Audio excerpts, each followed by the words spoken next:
యువత మాదక ద్రవ్యాలకు దూరంగా ఉండాలన్నారు మంత్రి పొన్నం ప్రభాకర్. హైదరాబాద్ బంజారాహిల్స్ కేబీఆర్ పార్క్ దగ్గర జరిగిన స్టాఫ్ సబ్జెక్ట్స్ అబ్యూస్ రన్ నుంచి జెండా ఊపి ప్రారంభించారు మంత్రి. Apollo institute of medical sciences and research ఆధ్వర్యంలో ఈ కార్యక్రమం నిర్వహించారు. యువతలో మాదక ద్రవ్యాల వినియోగం పెరగడం బాధాకరమన్నారు. ఉజ్వల భవిష్యత్తు నాశనం అవుతోందన్నారు.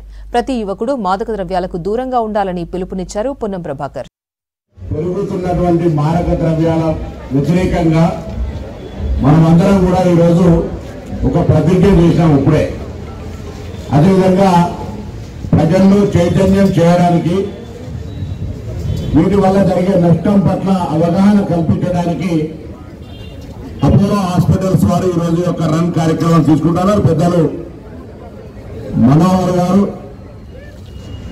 పాత నేమ్స్ యొక్క డైరెక్టర్ గారు, అదేవిధంగా అపర్ణ గారు, ఇంకా ఇక్కడ ఉన్నటువంటి అపోలో హాస్పిటల్ మేనేజ్మెంట్, స్టూడెంట్స్ అందరికీ కూడా మరొకసారి గుడ్ మార్నింగ్.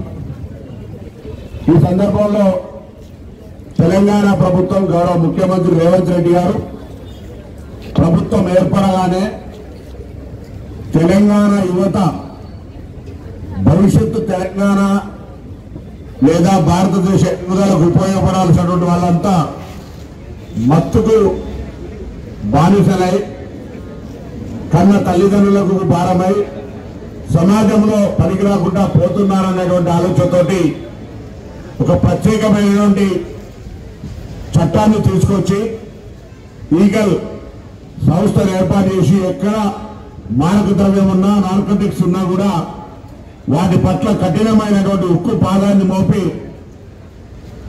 భారత ప్రధానమంత్రి ఎక్కడైతే నషాముక్త భారత్ అన్నారో, తెలంగాణలో నో డ్రగ్స్ అనేటువంటి నినాదంతో గౌరవ ముఖ్యమంత్రి గారు ఒక కార్యక్రమాన్ని చాలా పకడ్బందీగా ప్రత్యేకమైనటువంటి అధికారులు వేసే కార్యక్రమం